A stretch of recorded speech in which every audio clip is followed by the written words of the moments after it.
What's an unusually strange historical event that few people know of? Armenian genocide. It happened and many people from Turkey and Europe completely erased it from the textbooks. Over 1 million people killed, including infants and children. My great-grandfather's parents and sister were burned in their own home while he managed to escape through the back. The US Army Air Force almost tried to use bats laden with incendiary bombs on timers against Japanese cities. The idea being they would release the bats over the city. Then the bats would hide in hard to reach places. And then go boom, starting fires everywhere and in hard to reach places. A test was so successful they nearly burned down a US base with 4 bats. 1811, 1812, New Madrid earthquakes. Australian Anzac troops in Germany during World War I spotted a broken down, useless German tank in the middle of no man's land. They called artillery and airplanes to distract the Germans who had machine guns, and hauled the tank back behind friendly lines. Purely because they could.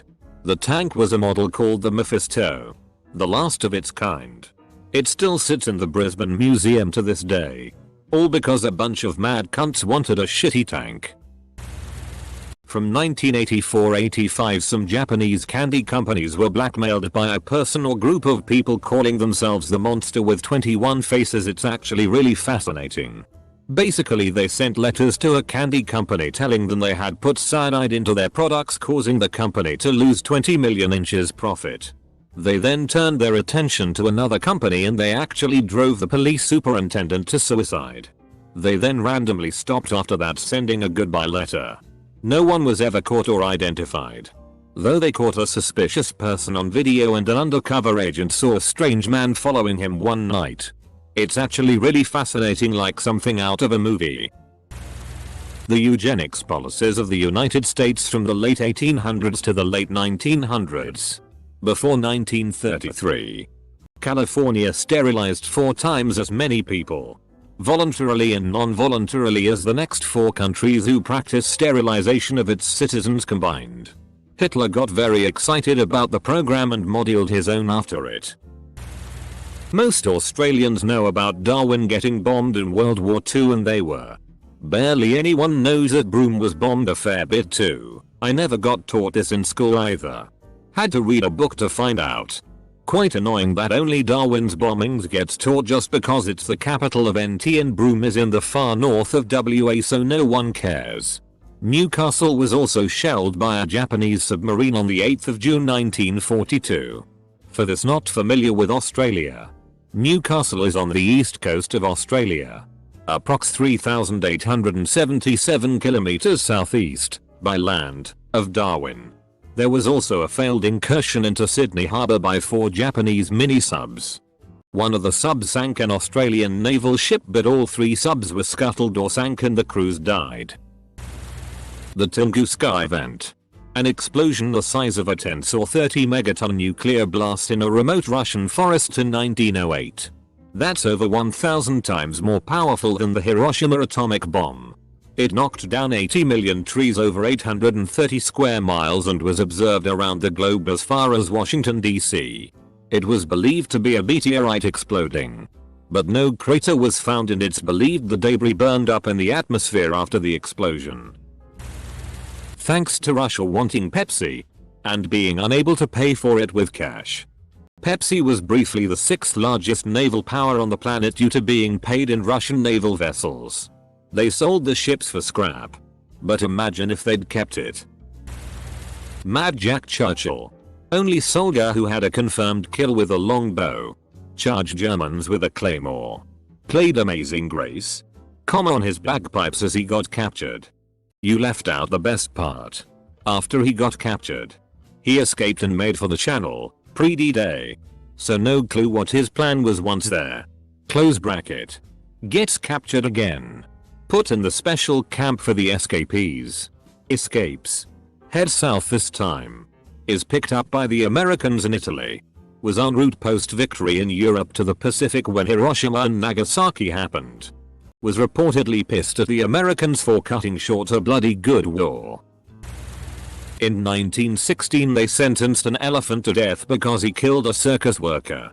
They executed this by hanging the elephant on a crane. The circus worker was a homeless man the circus had hired off the street. Mary the elephant had a bad tooth and the guy started probing the tooth, causing Mary a lot of pain. So she crushed him. The sick fucks sold tickets to the hanging. But when they tried to hang her, the chain broke. Mary fell and broke her hip. Mary died on the second attempt. However, this happened in Erwin, Tennessee. It makes me incredibly sad every time I think about it. There was a span of time where clocks were already a thing but were too luxurious for the average citizen. But most cities had one on their church or something. And since the day starts a little bit different everywhere, every city had their own time zone. It had to be generalized over the globe because of industrial revolution and railroads getting more popular, but it still took a very long time for every village to be convinced that it would be better to adapt. Julianne Koch was on a plane that crashed over a rainforest in the early 70s. She was the sole survivor of the crash, managing to adapt to her new environment after living in the jungle for a while as a child. She wandered for 11 days before being found, and now works in the biology field in Peruvian jungles. The Tuskegee syphilis experiments. 600 impoverished black men were recruited so researchers could study the natural course of syphilis. None of the men were told they had the disease, only that they would receive free medical treatment and meals. Double quote. It was supposed to last 6 months, but went on for 40 years. When the study first started, penicillin had not been discovered as a way to treat the disease. After it was, none of the men in the study were treated for it, leading to unnecessary progression of and death by syphilis. Not a fun way to go. This shitty behavior is part of why clinical trials require informed consent and much more stringent ethics criteria. There were a shit ton of crazy eugenics tests done in the name of science in those days. People went in for a health checkup and came out sterilized. That time a dentist got pissed at Japan because of the bombing of Pearl Harbor, so he declared war on Japan and suggested making bombs using bats. And the U.S. military actually went through with attempting to make them. They only stopped making their bat bombs because they developed the nuke. When the Mongols at their height of power conquered China, they were still in their phase of killing all the people and burning their cities to turn it back to pasture for their horses.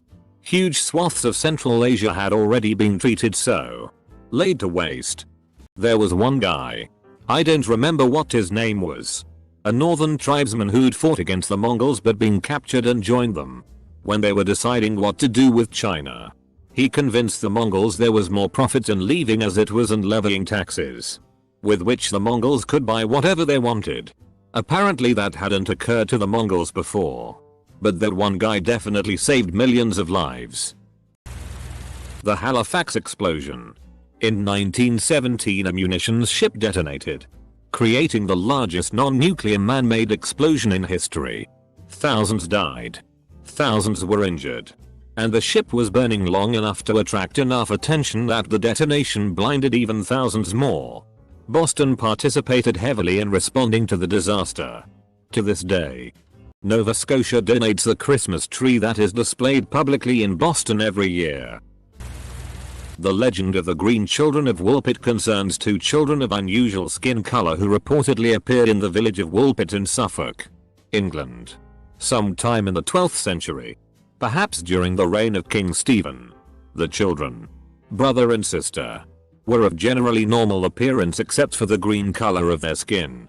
They spoke in an unknown language and would only eat raw broad beans. Eventually they learned to eat other food and lost their green pallor. But the boy was sickly and died soon after he and his sister were baptized. The girl adjusted to her new life, but she was considered to be rather loose and wanton in her conduct. 2. After she learned to speak English, the girl explained that she and her brother had come from St. Martin's Land, a subterranean world inhabited by green people. Robert Lincoln, Abraham's only surviving son, was pushed into the path of an oncoming train and was subsequently saved by Edwin Booth, John Wilkes, Abe's killer brother. It isn't super significant, just a silly twist of fate. and Robert Lincoln was at or nearby for the assassinations of his father, Garfield and McKinley, leading him to be so superstitious about it so that he vowed never to meet a president again. I mean, this wasn't an event per se, but it is one of my favorite stories. When the Titanic was sinking, the head chef aboard knew the ship was going down. So he decided to take as much wine as he could and drink it. His logic was it was going to the bottom of the ocean anyway, so why not? Anyway, so he gets pretty tipsy and continues to eat all the food he can find because Lord knows how long they would be out there. The man also filled at least one lifeboat with food and drinks, but decided not to get on yet. So the boat is starting to do that iconic tilting into the air, and the head chef decides to climb onto the railing and walk across it since it was basically a walkway at that point. Gets to the propellers just as the boat breaks in half and he rides it down. He gets to the top and spends as much time he can out of the water by riding it down before being submerged into the ocean. He then waited for the lifeboats to come back and was one of the few people who survived while being in the water that night. Sybil Ludington rode 40 miles to her town to gather 400 troops and warn them that the British were coming to attack. This happened in 1777 and she is often overshadowed by Paul Revere. Sybil was a 14-year-old girl who was on her horse Star when she did this in the middle of the night, waking troops by banging a stick on fence posts and other objects. There is currently a sculpture of her in New York, but Paul Revere is often recognized first. I've heard the story, but had to look it up to retell it. In 1809, Jean Todd Crawford rode on horseback from Greensburg, KY to Danville, KY, 60 miles, at the age of 44. She needed an abdominal tumor removed. The surgery was performed on Christmas Day by Dr. Ephraim McDowell on his kitchen table, without anesthetic. A part of the fallopian tube, along with 22.5 pounds of stuff, the tumor, was removed. After 25 days, she returned home, via horseback, so the story goes, on the same path. It was considered the first successful intentional opening of the abdominal cavity to remove something. She died at 78. The Typing Rebellion of 1850 to 1864 was the second most deadly singular conflict in history, at 25 million deaths, only beaten by the Second World War. That's just under 5,000 deaths per day. Every day. For 14 years. That's a lot of dead people. Especially for that time. There was only about 1.2 billion people total on Earth. And x200b. To put that in perspective, that is about 1% of the total global population eliminated. With today pop of 7 billion. A war that eliminated 1% of the total pop would kill over 160 million. Today almost 7,500 people a day die just in the USA. Canada has a heist nearly 3,000 tons of maple syrup in 2011-2012. They stole it from a cartel that controls 77% of the global maple syrup supply. They specifically stole from the strategic reserve of syrup that's used to price fix the global market. It was millions in syrup that was taken. Absolutely wild. Most Americans don't know about the 30 Years' War, which was an unbelievably complicated clusterfuck that killed 20% of the German population. I tried to read a book about it and gave up because I could not make heads or tails of what TF was going on. Any historians care to summarize the 30 Years' War? Germanic states were either Catholic or Protestant. They hired mercenaries to attack their rivals when a staunch anti-Protestant pope ruled all the lands had to be Catholic. Surrounding countries fought proxy wars to gain influence. The German people died from war, disease and starvation. There was a period in the Middle Ages of knights fighting giant snails in paintings. No one knows why. Oh gosh, yes. And those were alongside drawings of monkeys projectile pooping, strange green DCK monsters, and nuns picking dicks off of trees. Look up NSFW medieval illuminations. And many of these were in Bibles, because that's what the monks copied and illuminated the most. There is also a medieval recipe book with the proper way to prepare and cook a unicorn and present the head to the king so he knows he's eating unicorn. What a wild time. In the 1980s, Domino's Pizza introduced a mascot named the Noid. Its main goal: stealing pizzas and making your pizza delivery late. The slogan: avoid the Noid. Double quote. Unfortunately, there was a man with paranoid schizophrenia named Kenneth Noid who thought this whole campaign was created to mock and persecute him due to the mascot's name. So one day, Noid entered an Atlanta Domino's location and took 2 employees hostage. During the 5-hour standoff, he got hungry, so he ordered the employees to make him some pizzas. Of course, he didn't pay for any of them, so thus inadvertently living up to the Noid's tendency to steal pizzas.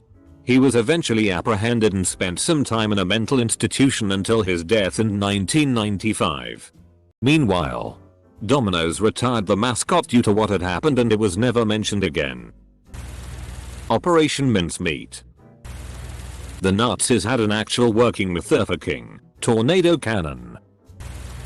A B-52 with a payload of thermonuclear bombs broke apart and crashed near Goldsboro, North Carolina in 1961. One of the bombs nearly detonated. 3 of its 4 arming mechanisms had activated.